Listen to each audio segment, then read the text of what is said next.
dia, irmãos, tudo bem? Hoje eu gostaria de compartilhar com vocês uma experiência muito marcante.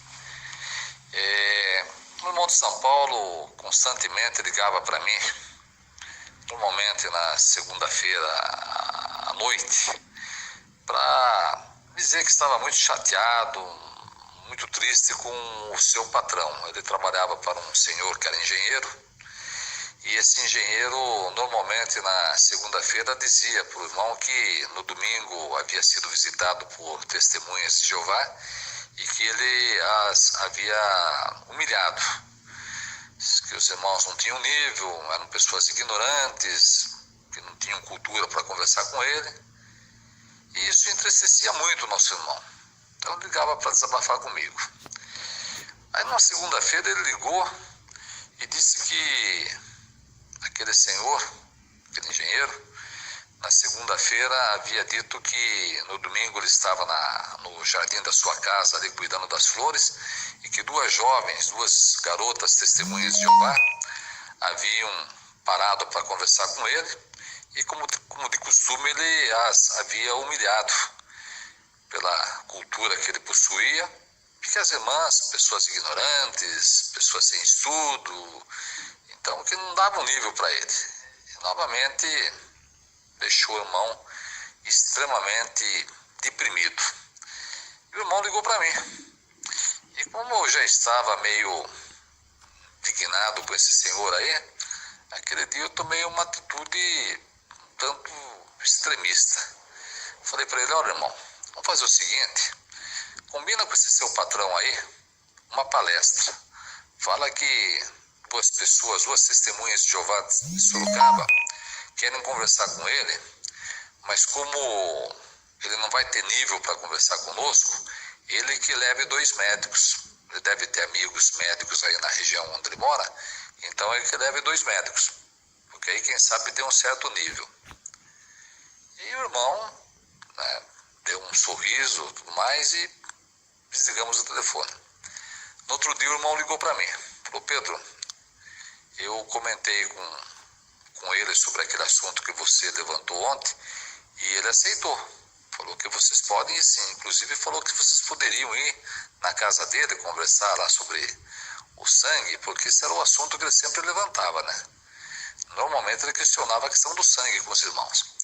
Ele falou que vocês podem ir sim, que ele e a família vão estar esperando vocês.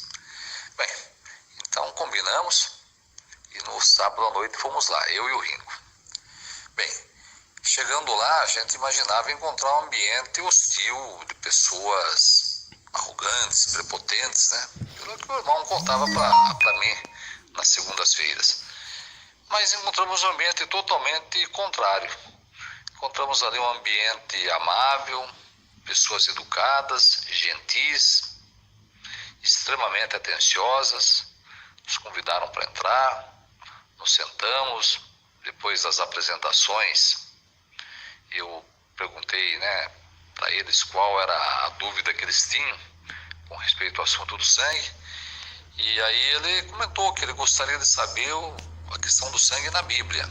Aí tanto eu como o Ringo levamos ali para a questão dos patriarcas, a nação de Israel, até chegarmos no ano 49, onde houve o concílio lá em Jerusalém, e ficou estabelecido que os cristãos, assim como o povo de Israel já fazia, deveriam abster-se de sangue.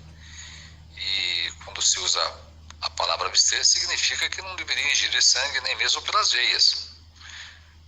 E Jeová, o Todo-Poderoso, sabia que no futuro essa prática existiria, né? Não existia na época, mas existiria depois. E Jeová, já prevendo isso, inspirou, né, o seu servo para escrever a palavra abster-se.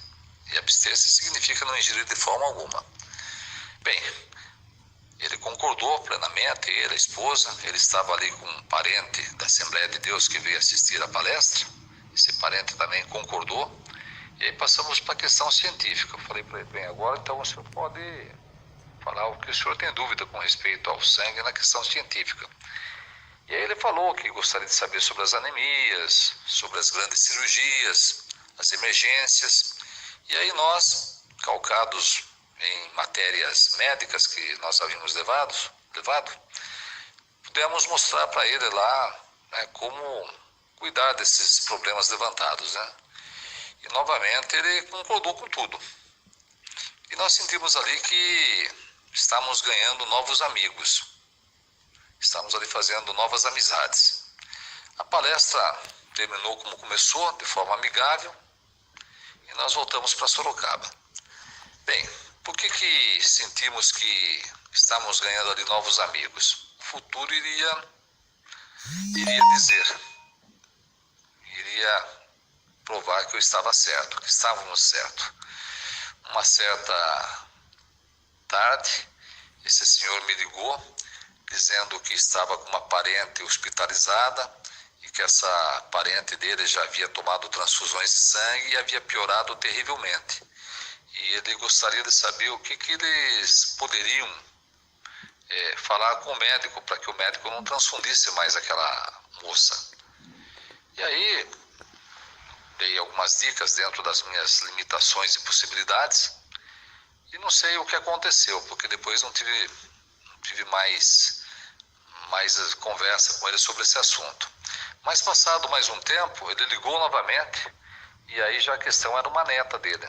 Essa neta dele estava hospitalizada, e os médicos haviam aventado a possibilidade de transfundir a jovem, e eles obviamente não queriam que ela tomasse transfusões de sangue. E aí ele perguntou se eu poderia conversar com o médico por telefone. Eu falei, sem problema nenhum, vamos conversar sim. Só que daí o médico não quis conversar comigo. O médico não quis, se recusou a conversar comigo por telefone. Bem, eu fiquei sabendo que alguns dias depois a menina saiu totalmente recuperada, sem tomar uma gota de sangue. E esse rapaz, esse senhor, ficou muito amigo nosso, tanto que um tempo depois ele marcou uma palestra, aí já envolvendo advogados, farmacêuticos formados, na casa dele. E nós fomos lá. E a palestra foi extremamente amigável, produtiva, enfim, todo mundo gostou e nós ficamos realmente grandes amigos. Bem, que lição isso me ensinou? Primeiramente, me ensinou uma lição de que jamais eu deveria ter agido como eu agi quando falei por mão, né? Marca uma palestra para esse camarada aí, mas que ele leve médicos, porque ele não vai ter nível para conversar conosco. Eu agi de maneira extremamente infeliz, não deveria ter feito isso. Mas como diz a Bíblia, né, a opressão faz o sábio agir como doido. Eu não sou nenhum sábio. Então, se o sábio age como doido quando está oprimido, imagina uma pessoa que é extremamente limitada e imperfeita, né? Então, eu agi dessa forma e me penalizo até hoje. Jamais deveria ter agido dessa forma. E o segundo ponto é que não prejudicar as pessoas, né? Eu envenenei o Ringo, inclusive durante o período que antecedia a palestra, dizendo que ali iríamos encontrar pessoas arrogantes, orgulhosas, e que tínhamos que pegar pesado na palestra, assim por diante. E no fim não era nada daquilo, né? Pelo contrário, pessoas extremamente amáveis e gentis. Então, nunca prejudicar as pessoas, né?